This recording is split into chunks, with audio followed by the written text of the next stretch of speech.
স্বাগত ৭১-এর খেলাযোগে আপনাদের সাথে আছি আমি ফাইম রহমান।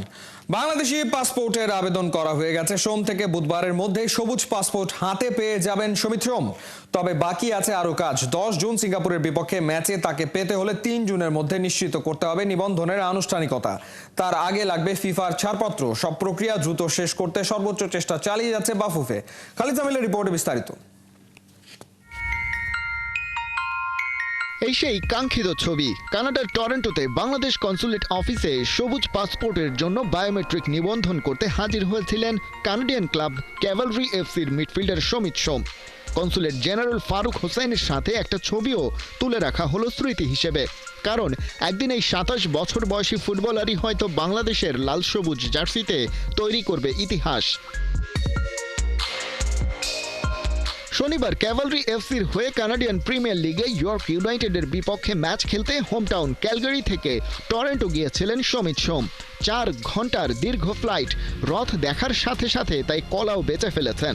রাতের ম্যাচের আগে সকালে গিয়ে সেরে ফেলেছেন নিজের বাংলাদেশি পাসপোর্টের ফাইনাল প্রসেস। টরন্টোতে বায়োমেট্রিক নিবন্ধন হলেও পাসপোর্ট প্রিন্ট হবে ঢাকায়। তবে বাংলাদেশ সরকারের সর্বোচ্চ পর্যায় থেকে কনসুলেট অফিসে নির্দেশনা গেছে দ্রুততম সময়ে সমিত সোমের হাতে তুলে দিতে হবে পাসপোর্ট। সব প্রসেস শেষে সেটা হতে পারে সোম থেকে বুধবারের মধ্যে। আগামী 10 জুন সিঙ্গাপুরের বিপক্ষে হোম ম্যাচ বাংলাদেশের। সেখানেই সমিত সোমকে খেলাতে মরিয়া বাফুফে। তবে তার আগে কেবল পাসপোর্ট কমপ্লিট হলেই হবে না, লাল সবুজ জার্সিতে নামতে কাজ বাকি আছে আরও।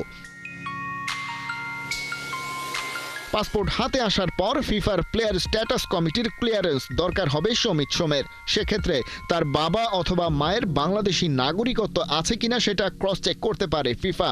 সমিতের বাবার পাসপোর্ট ডেট এক্সপায়ার হয়ে যাওয়ায় সেটা রিনিউ করার প্রসেসও শুরু হচ্ছে কানাডিয়ান টাইম রবি অথবা সোমবার। স্ট্যাটাস কমিটির ক্লিয়ারেন্স পাওয়ার পর বাংলাদেশের জার্সিতে খেলতে আর কোনো বাধা থাকবে না সমিতের।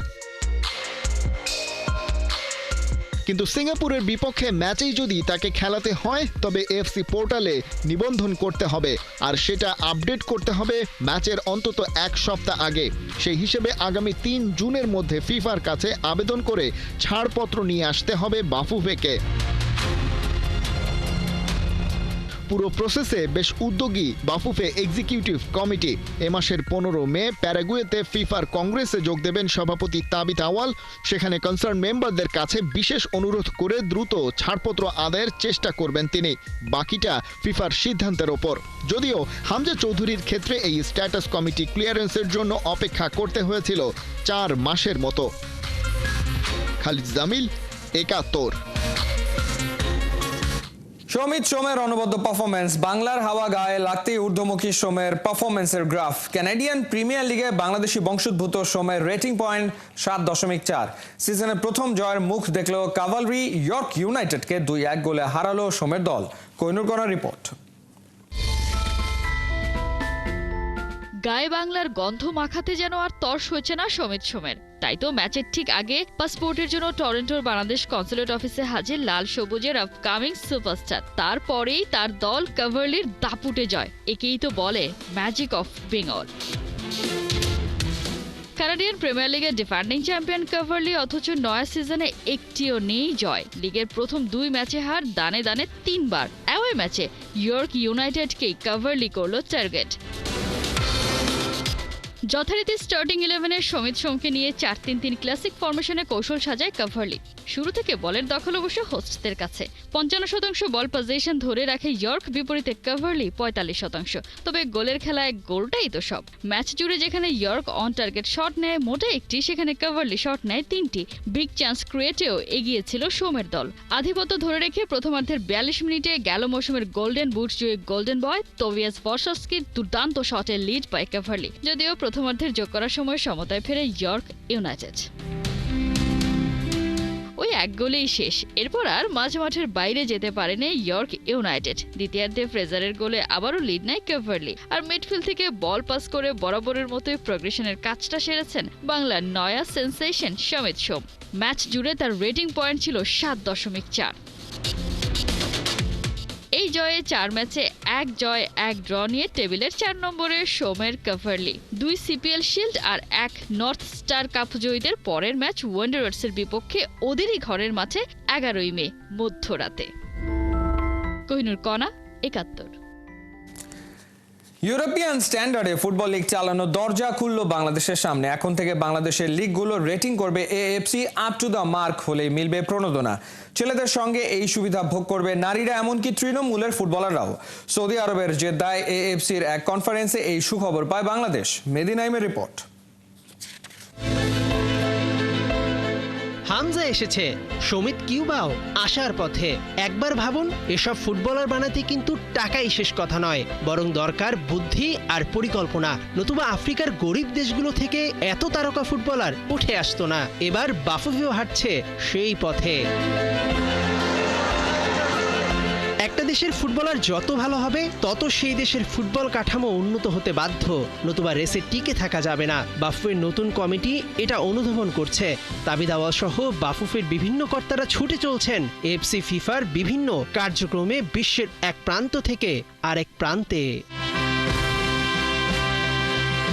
শুক্রবার সৌদি আরবের জেদ্দায় হয়ে গেল এএফসি চ্যাম্পিয়ন্স লিগে অংশগ্রহণ করা ক্লাব ও দেশের ফুটবল প্রতিনিধি এবং উয়েফা কনমেবলের গুরুত্বপূর্ণ সদস্যদের নিয়ে কনফারেন্স, যেখানে উপস্থিত ছিলেন বাফুফের টেকনিক্যাল কমিটির চেয়ারম্যান কামরুল হাসান হিলটন ও বসুন্ধরা কিংসের মার্কেটিং ও মিডিয়া ম্যানেজার আহমেদ শায়েক। বাংলাদেশের আগামী দিনের হামজা সমিতদের পেতে দেয়া হয়েছে বেশ কিছু গাইডলাইন। এখন থেকে এশিয়ার ফুটবল লিগগুলোকে রেটিং করবে ফিফা ও এএফসি। বিপিএল, বিসিএল, প্রথম বিভাগ, দ্বিতীয় বিভাগ কিংবা নারী ফুটবল লিগ, বাংলাদেশের সব ফুটবল লিগে পাখির চোখ রাখবে AFC. Up to the mark হলেই মিলবে প্রণোদনা।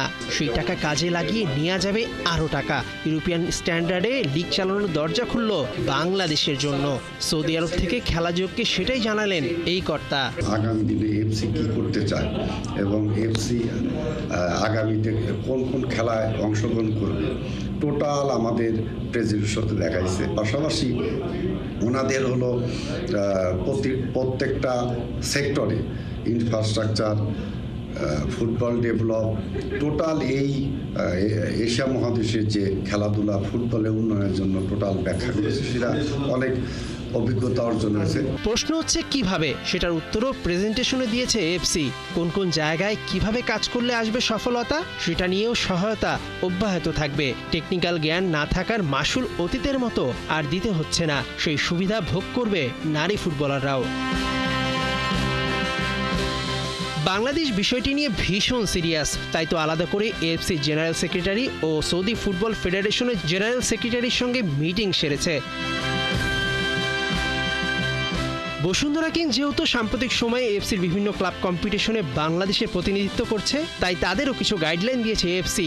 সবকিছুর সারমর্ম বাংলাদেশের মানুষের ফুটবল উন্মাদনা ভালোই জানা ফিফার। কাজ করলে তারা পাশে আছে, এটাই সাফ কথা। হামজার সঙ্গে মাঠে পাল্লা দিয়ে লড়তে ঘরোয়া লিগে জামাল তপুদের পারফরমেন্সও যে হওয়া চাই আপ টু দ্য মার্ক। মেহেদী নাইম, 71।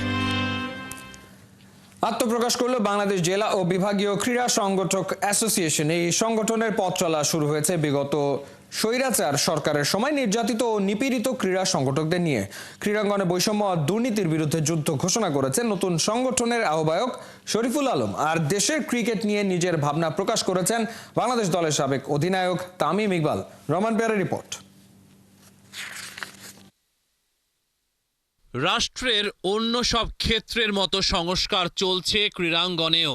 সেই ধারাবাহিকতা এবার নতুন ক্রীড়া সংগঠনের আত্মপ্রকাশ ঘটেছে। পথ চলা শুরু করল বাংলাদেশ জেলা ও বিভাগীয় ক্রীড়া সংগঠক অ্যাসোসিয়েশন। জাতীয় ক্রীড়া পরিষদের অডিটোরিয়ামে ক্রীড়াঙ্গনের রথী মহারথীদের মিলন মেলা। ক্রীড়াঙ্গনে বৈষম্য আর দুর্নীতির বিরুদ্ধে সংগঠনের আহ্বায়ক শরীফুল আলমের যুদ্ধ ঘোষণা। এখনও স্বৈরাচারের দোসররা বিভিন্ন জায়গায় থেকে আমাদের যে বিভাগীয় জেলা পর্যায়ে যে সংগঠন হচ্ছে, কমিটি হচ্ছে, বিভিন্ন অ্যাসোসিয়েশন হচ্ছে, ফেডারেশন হচ্ছে, সেগুলোতে এখনও ফ্যাসিস্টদের জায়গা হচ্ছে অনেক জায়গায়। এগুলো আমরা দেখব এবং এগুলো আমরা প্রশাসনের সাথে সরকারের উচ্চ মহলে আমরা কথা বলবো। নতুন সংগঠনের আত্মপ্রকাশ অনুষ্ঠানে উপস্থিত সাবেক জাতীয় ফুটবলার ও বিএনপির স্থায়ী কমিটির সদস্য মেজর অবসরপ্রাপ্ত হাফিজউদ্দিন আহমেদ, সাফ জয়ী সাবেক ফুটবলার ও বিএনপির ক্রীড়া বিষয়ক সম্পাদক আমিনুল হক এবং জাতীয় ক্রিকেট দলের সাবেক অধিনায়ক তামিম ইকবাল খান। বঞ্চিত সংগঠকদের মূল্যায়ন করার প্রত্যয় বাংলাদেশ জেলা ও বিভাগীয় ক্রীড়া সংগঠক অ্যাসোসিয়েশনের। সাকিব আল হাসান আমার বাসায় এসেছিল একদিন, সামরিক বাহিনীর এক কর্মকর্তা আমার পরিচিত, আমার বাসায় নিয়ে এসেছিল। তার সাথে আমার পরিচয় ছিল না, আমি খেলা দেখেছি টেলিভিশনে। বললো যে আপনার সাথে একটু দেখা করবে, আপনার অ্যাডভাইস নিতে চায়, আপনি অনেকদিন পলিটিক্সে আছে। আমি তো বিরোধী দল করি, সে তো নিশ্চয়ই বিরোধী দলে যোগদানের জন্য আসবে না। বললে না, আসবে। ঠিক আছে, আমার বাসায় আসলো, তাকে অনেক কথাবার্তা বললাম। এক ফাঁকে তাকে একটা উপদেশ দিয়েছি যেটি সে গ্রহণ না করে বিপদে পড়েছে।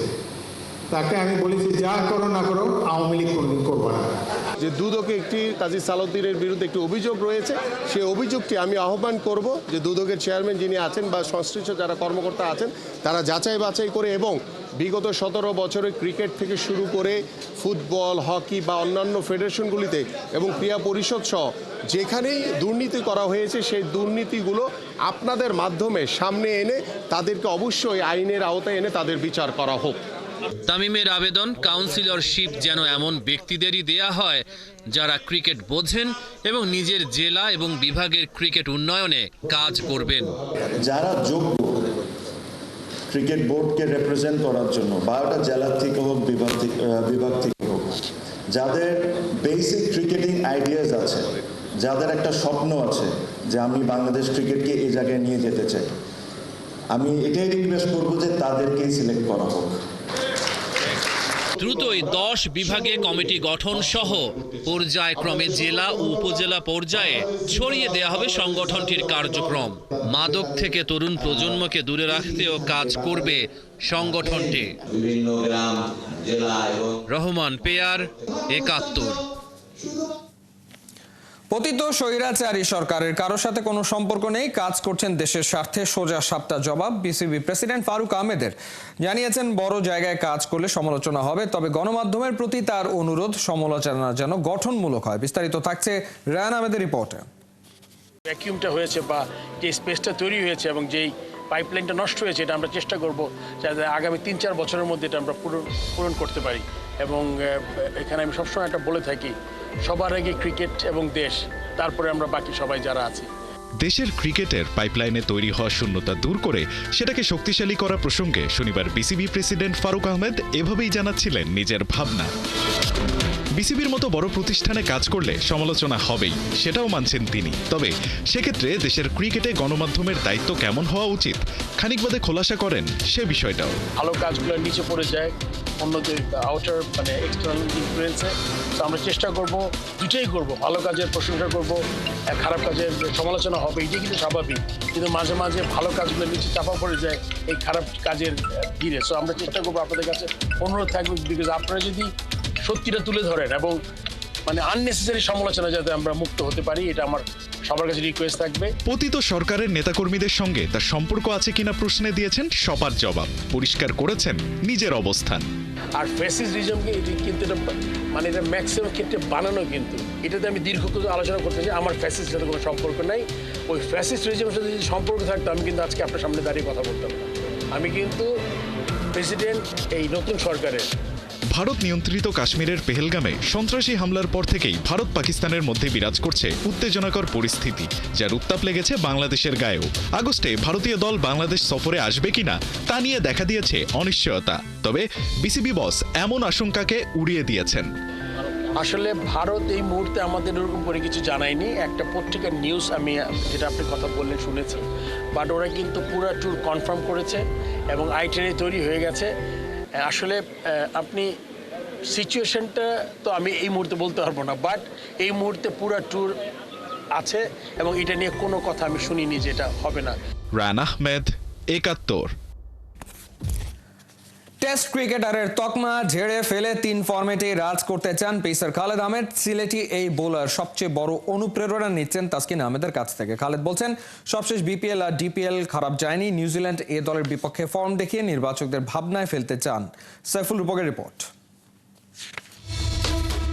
টি4 তাসকিন শুধু বোলিং মার্কি আঁকছেন না, 22 গজ রাঙিয়ে বলে চুমুও খাচ্ছেন।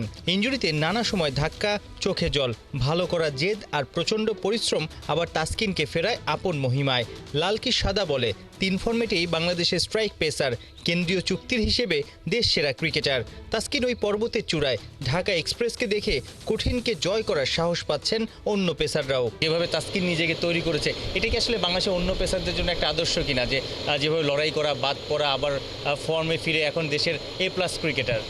হ্যাঁ, অবশ্যই এটা তো ও একটা মাইলস্টোন, মানে একটা পথ দেখাইছে, সবাই এই পথেই হাঁটতেছে এখন। তো আলহামদুলিল্লাহ আমিও চেষ্টা করি নিজেকে এরকম তৈরি করার। 16 টেস্টে 29 উইকেট, লঙ্গার ভার্সনের পেসার হিসেবেই খালেদের পরিচিতি। শুধু টেস্ট স্পেশালিস্টের ট্যাগ লাগিয়ে ছুটতে নারাজ।